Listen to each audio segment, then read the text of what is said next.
మీ బంగారం తాకట్టులో ఉందా? విడిపించుకోలేక ఇబ్బందులు పడుతున్నారా? అయితే మీ బంగారాన్ని వెంటనే విడిపించి కొంటాం. గణేష్ గోల్డ్. నమస్తే సార్. నమస్తే. ఎలా ఉన్నారండి? ఓకే సార్, ఇప్పుడు శ్రావణ మాసం వచ్చేసింది. చాలా మంది గోల్డ్ కొనాలి అనుకుంటున్నారు. కూతురు పెళ్లి, కొడుకు పెళ్లి అని చాలా మంది ఉంటారు.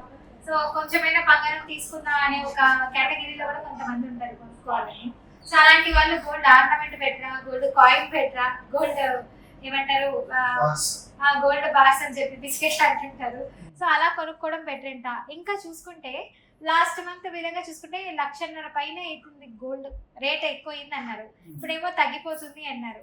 సో ఏంటి దీని గురించి కాస్త వివరించేసేయండి. జనరల్ గా ఇప్పుడు అన్నిటికంటే వోలటైల్ ఏదైనా ఉంది అని అంటే గోల్డే ఉందండి ప్రెసెంట్.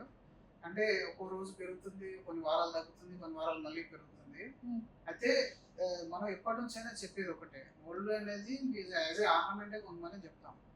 గోల్డ్ అనేది ఆర్నమెంట్ కొన్నప్పుడు ఒకటి మనం వాడుకుంటామండి. ఒక కార్ మనం తీసుకున్నాం, ఒక కార్ తీసుకున్న తర్వాత ఒక 5 సంవత్సరాలకు దాని రేటు తగ్గిపోయింది. రేట్ తగ్గిపోయినప్పుడు డెఫినెట్ గా తగ్గుతుంది, ఎందుకంటే ఏజ్ తో కూడా తగ్గాలి కదా. అక్కడ అది మనం వాడుకుంటాం కదా. అయితే మీరు తక్కువ రేట్ కమ్మినప్పుడు అది కండిషన్ బాగాలేక నార్మల్ దగ్గర రావాల్సిన రేట్ కూడా రాలేదు. రావాల్సిన రేటు అంటే మామూలుగా నేను 10 లక్షలు పెట్టుకున్నాను, 5 సంవత్సరాల తర్వాత దానికి 4 లక్షలు రావాల్సింది, 5 లక్షలు రావాల్సింది ఉంది. కానీ బికాస్ ఆఫ్ డ్యామేజ్ లేకపోతే ఆ టెంపరీ కండిషన్ వల్ల నేను 2 లక్షలకి అమ్మాను. అయినా ఏంటండి లెక్క, షోరూమ్ లో ఉంటే ఒక రేట్ లో ఉంటుంది, బయటకు వస్తే ఇంకా దాని రేట్ పడిపోతుంది. వాడేస్తారు కదా. ఇలా కొని బయటకు తీసుకొచ్చి ఒక రోజు అయినా కూడా మనం వాటిన లెక్కకే అంటారు. అంతే, ఏదైనా సరే యూజింగ్ ఐటమ్స్ ఏదైతే ఉంటాయో దాన్ని మనం కన్సంప్షన్ చేసినట్టు ఒకసారి బయటకు వచ్చిందా దాని వాల్యూ తగ్గిపోతుంది. అలా తగ్గని వాల్యూ ఏదైనా ఉందంటే గోల్డ్ మనీ తగ్గదు, అంతే. మనీ తగ్గదు, గోల్డ్ వాల్యూ అనేది తగ్గదు. సో ఇప్పుడు నేను చెప్పిన ఎగ్జాంపుల్ లో మీరు 4 లక్షలు అమ్మాల్సిన కార్ని 2 లక్షలకు అమ్మినప్పుడు అందరు ఏమంటారు, అనవసరంగా కారు కొన్నావు, డబ్బులు అన్ని వేస్ట్ అయిపోయినాయి, చూసినా 2 lakhs అమ్ముతున్నావు అంటాడు. కానీ అక్కడ మనం చెప్పుకునే సమర్థించుకునే విషయం ఏంటంటే, నేను మంచి కారు కొన్నాను, నేను 5 సంవత్సరాలు దాన్ని అద్భుతంగా ఎంజాయ్ చేశాను కదా. దీన్ని ఏమంటారంటే కన్సంప్షన్ వల్ల మనకు వచ్చిన ఆనందం అంటారు. ఇక్కడ మీరు ఆర్నమెంట్ కొన్నప్పుడు ఏమవుతుంది, మీరు దాన్ని వాడతారు కదా, మీరు దాన్ని వేసుకొని ఫంక్షన్ లోకి వెళ్తారు, నలుగురు చూపిస్తారు, అక్క చెల్లెలతో చూపిస్తూ సంతోషపడతారు. ఇది ఒక ఆనందం, ఇది ఒక కాస్టే కదా. మీరు అదే బార్ తీసుకుంటే అది ఎక్కడో బ్యాంక్ లో పెట్టాలి, ఇంట్లో పెట్టాలి, ఇంకా దాన్ని మీరు ఓన్లీ క్యాల్కులేషన్ పరంగానే చూడాలి. మీరు క్యాల్కులేషన్ పరంగా చూసినప్పుడు దాన్ని అమ్మే రోజు నాడు ఏదైనా రేటు తగ్గి ఉంటే బాధపడే అవకాశం అనేది ఉంటుంది. ఇంకొక విషయం ఏంటంటే, మీకు లోన్ రావాలంటే ఆర్నమెంట్ పైన వస్తుంది. మీకు ఏదైనా ఎమర్జెన్సీకి బార్ పైన లోన్ రాదు. ఇప్పుడు లోన్స్ పరంగా చూసుకుంటే కొంతమంది 22 క్యారెట్ బంగారం అంటే ఓన్లీ బంగారమే తీసుకుంటాము, స్టోన్స్ ఉన్న దానికి వాల్యూ ఉండదు, ఆ బంగారం కూడా లెక్కలకు రాదంటున్నారు. స్టోన్స్ ఉన్నది ఎందుకు తీసుకోవాలంటే తీసుకుంటారు, స్టోన్స్ ఉన్నా కూడా తీసుకుంటారు, కానీ మీకు బార్ రూపంలో ఉన్నదాన్ని తీసుకోరు. బార్ రూపంలో ఉన్నదాన్ని ఎప్పుడు కూడా గోల్డ్ లోన్ అనేది ఇవ్వరు, ఓన్లీ ఆర్నమెంట్ అయితేనే ఇస్తారు. సో ఆర్నమెంట్ లాగా తీసుకున్నప్పుడు 2 ప్రయోజనాలు ఉన్నాయి. ఒకటి మీ అవసరాలకు వాడుకున్నారు, మీరు వియర్ చేశారు దాన్ని, దాని తర్వాత మీకు అవసరం ఉన్నప్పుడు లోన్ వచ్చింది కదా. ఇంకా రేట్ తగ్గిన పెరిగినాయి, ఒకవేళ మీకు 8% 7% రిటర్న్ ఇచ్చింది, మీరు వాడుకున్నందుకు కూడా ఒకటి 3% 4% డిప్రిసియేషన్ పెట్టుకుంటే 12% మనకు వర్కౌట్ అయినట్టే కదా. ఆ ప్రకారంగా చూసుకుంటే బై అన్ ఆర్నమెంట్ తీసుకోండి. ఆర్నమెంట్ లాగా తీసుకుంటే మీ ఫ్యామిలీకి యూజ్ అవుతుంది, మీరు ఎంజాయ్ చేస్తారు. ఓకే, ఎందుకంటే ఇప్పుడు చాలా మంది బంగారం రేట్ అంతకు ముందు పెరిగిపోయినప్పుడు ఎలా కొనాలన్న బెంగ ఉండేది. సో ఇప్పుడేమో తగ్గిపోతుందో, సో రేపు అమ్ముకోవాలనుకున్నప్పుడు కూడా సేమ్ ఇలాగే తగ్గుంటే మనకు గిట్టుబాటు ధర కూడా రాదు కదా అని ఒక డైలమాలో ఉన్నారు అందరూ. మీరు ఒక ల్యాండ్ తీసుకున్నారు హైదరాబాద్ లో, ఎక్కడైనా ఒక ల్యాండ్ తీసుకున్నారు, మీరు తీసుకున్న తర్వాత మీకు లక్ బాగుండి ఆ ప్లేస్ డెవలప్ అయిపోయింది బాగా, అప్పుడు మీరు అమ్మేశారు, లాభం వచ్చింది.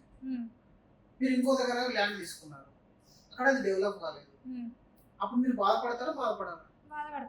ఒకవేళ మీరు కొన్న స్టాక్ పడిపోయింది, అప్పుడు బాధపడతారండి. డెఫినెట్లీ బంగారం కూడా అలాంటిదే కదా. ఇప్పుడు పెరిగిందని కొనడం, తగ్గిందని అమ్మడం అనే కాన్సెప్ట్ మీరు మర్చిపోవాలి. మీ అవసరాలే కొను ల్యాండ్ కూడా. ఇప్పుడు సడన్లీ కొంతమందికి ఎమర్జెన్సీస్ వస్తాయి, హాస్పిటల్లో డెలివరీ గానో లేదంటే బంగారం తాకట్టు పెట్టి తీసుకొచ్చుకుందాం అని అనుకుంటారు. అలాంటప్పుడు కొంతమంది అమ్మేయడానికి ట్రై చేస్తారు. మన అలాంటప్పుడు వాళ్ళు పెట్టిన అమౌంట్ కూడా రాదు కదా. అసలు మీరు పెట్టిన అమౌంట్ రాకపోవడం కాదు, అక్కడ ఎమర్జెన్సీకి అయితే యూజ్ అయింది కదా. ఇప్పుడు 1,00,000 రూపాయలు అది కొంటారండి, ఎక్కడైనా. 2 లక్షలు కావాలని ఇస్తారు కొంతమంది బంగారం. ఆయన 1,00,000 లేదంటే 20,000 ఇస్తారంటారు. మనం ఇంటెన్షన్, ఏ ఇంటెన్షన్ తో మీరు కొంటున్నారు? ఇది పెరుగుతుంది అనుకుంటున్నారా? ఆ, పెరుగుతుంది పెరిగినప్పుడు అమ్ముకుంటే ఇంకో ఎవరికైనా యూజ్ అవుతుంది కదా. పెరిగినప్పుడు అమ్మాలంటే మీ ఎమర్జెన్సీ మీరు వేరే దగ్గర నుంచి ప్లాన్ చేసుకోవాలి. ఎలా ప్లాన్ చేసుకోవాలి? ఎలా ప్లాన్ చేసుకోవాలి? ఎమర్జెన్సీ ఫండ్ ఉండాలి మీ దగ్గర, లేదా హెల్త్ ఇన్సూరెన్స్ ఉండాలి మీ దగ్గర. ఉమ్, అవన్నీ లేకుండా గోల్డ్ నుంచే తీసుకుంటా అని చెప్పేసి ఎందుకు మీకు ఆ ప్లాన్ అని పెట్టుకున్నారు? అసలు you came for wrong intention. Intention ఏం కూడా రాంగ్ ఉంది కదా అక్కడ.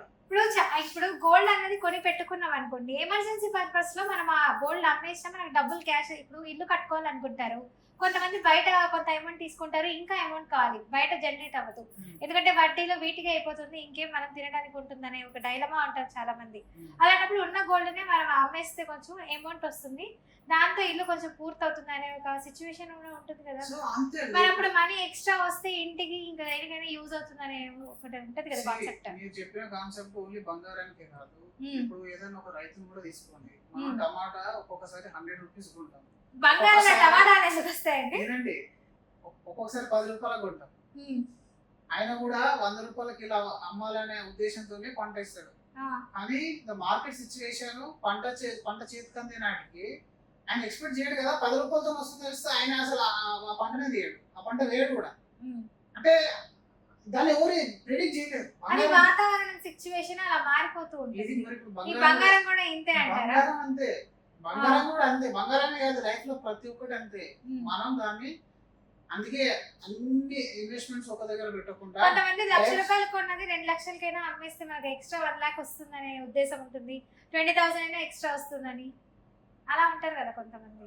సరే ఉండనివ్వండి, వాళ్ళు ఏదైతే ఎక్స్పెక్ట్ చేశారో ఆ ఎక్స్పెక్టెడ్ అనేది రాలేదు ఇక్కడ. వాళ్ళు ఏదైతే ఎక్స్పెక్ట్ చేశారో ఆ ఎక్స్పెక్టెడ్ అనేది రాలేదు. అంటే మీరు ఎప్పుడు ఎక్స్పెక్ట్ చేసినప్పుడు మనం ఏదైనా ఇన్వెస్ట్మెంట్ చేసే ముందట ఒక 10-15 సంవత్సరాల కిందట దీని రిటర్న్ ఎలా ఉంది అని ఆలోచించాలి. ఒక 15 ఏళ్ళ యావరేజ్ ఎంత ఉంది అనేది ఆలోచించాలి. అంటే నేను ఇక్కడ 1,00,000 రూపాయలు పెడితే అది ఇంకో 1,00,000 అవడానికి 5 ఏళ్ళు పడుతుందా, 10 ఏళ్ళు పడుతుందా, 12 ఏళ్ళు పడుతుందా? డిఫరెంట్ ఇన్వెస్ట్మెంట్ ఆప్షన్స్ మన దగ్గర ఉన్నాయి. డిఫరెంట్ రిటర్న్ అనేది ఇస్తున్నాయి.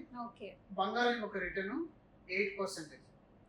మీరు బంగారం యొక్క రిటర్న్ 8% అని అంటే మీకు దానికి 6 సంవత్సరాలు 7 సంవత్సరాలు టైం ఇస్తే గానీ 7 సంవత్సరాలు అది ఎక్కువ టైం ఇవ్వాల్సి వస్తుంది. 72/8% రిటర్న్ అయింది. సో అట్లా ఆ 8% తో ఎన్ని సంవత్సరాలు డబుల్ అవుతుందో చూసుకొని ఆ ఎక్స్పెక్టేషన్ తో రావాలి ఇన్వెస్ట్మెంట్ పర్పస్ లో వచ్చేవాళ్ళు. అంతేగాని కొన్న తర్వాత సంవత్సరానికి డబుల్ అవుతుందని ఇంటెన్షన్ తో వస్తే తగ్గినప్పుడు బాధపడదు. 1,00,000 కావచ్చు, 80,000 కూడా కావచ్చు. ఈ రెండు సిచ్యువేషన్ తెలుసుకొని ఇన్వెస్ట్మెంట్ చేయి. అంటే ఇప్పుడు మొన్నటి వరకు 1,50,000 అయింది, కొంతమందికి మంచి లాభాలు వచ్చాయి, ఇప్పుడేమో తగ్గిపోయింది, ఇప్పుడు లాభాలు రావు కూడా మనం వేస్ట్ అవుతుందనే ఒక అయిపోతుంది మరి. ఎందుకంటే మీకు తెలియకుండా ఇన్వెస్ట్మెంట్ చేశాం కదా మనం. అవును. మనకు బంగారం యొక్క యావరేజ్ రిటర్న్ ఏంటి అని తెలిసినప్పుడు బంగారం కొనండి. ఇప్పుడు మళ్ళీ ఎప్పుడు పెరగచ్చు అంటారు? అలా ఎవరు చెప్పలేదు. చెప్పలేదు. బంగారం తగ్గొచ్చారంటారా? ఇప్పుడైతే ఆల్రెడీ మై ఉంది కాబట్టి తగ్గుతుందని అందరి యొక్క ఎక్స్పెక్టేషన్స్ అనేది ఉన్నాయి. యావరేజ్ తగ్గుద్ది. మరి మనం న్యూస్ లో చూసేంత 50,000 40,000 ఏం పడిపోదు. గ్రేట్ అసెట్ యాక్చువల్గా గోల్డ్ అనేది మరి అంత చీప్ ఏం పడిపోదు. కానీ మీ ఎక్స్పెక్టేషన్ చూసుకొని రండి. అంటే దానిలో వచ్చే రిటర్న్ లాస్ట్ మనకు 15 years 20 years ఒక యావరేజ్ రిటర్న్ బంగారం తింటుంది. ఎంత వొలటైల్ ఉంది, ఒక సంవత్సరంలో డబుల్ అయిన రిటర్న్ చూడండి, ఒక సంవత్సరంలో 50% పడ్డ వొలటైలిటీ చూడండి. ఇవి రెండు చూడాలి. ఓకే, థ్యాంక్ యూ అండి. సో మా అందరూ అయితే గోల్డ్ తగ్గిపోయింది ఎలా అన్న భయప్రాంతుల్లో గురవుతుందో చాలా మంది. సో ఇప్పుడు ఎవరైతే పెళ్లిళ్ళు జరుపుకుంటారో వాళ్ళకైతే హ్యాపీ. సో ఇంకా అమ్మాలి అనుకునేటువంటి వాళ్ళు కొంచెం ఆలోచించాలి. సో ఇప్పుడు కాకుండా కొంచెం లాంగ్ టర్మ్ తర్వాత అమ్ముకుంటే బెటర్ అంటారు.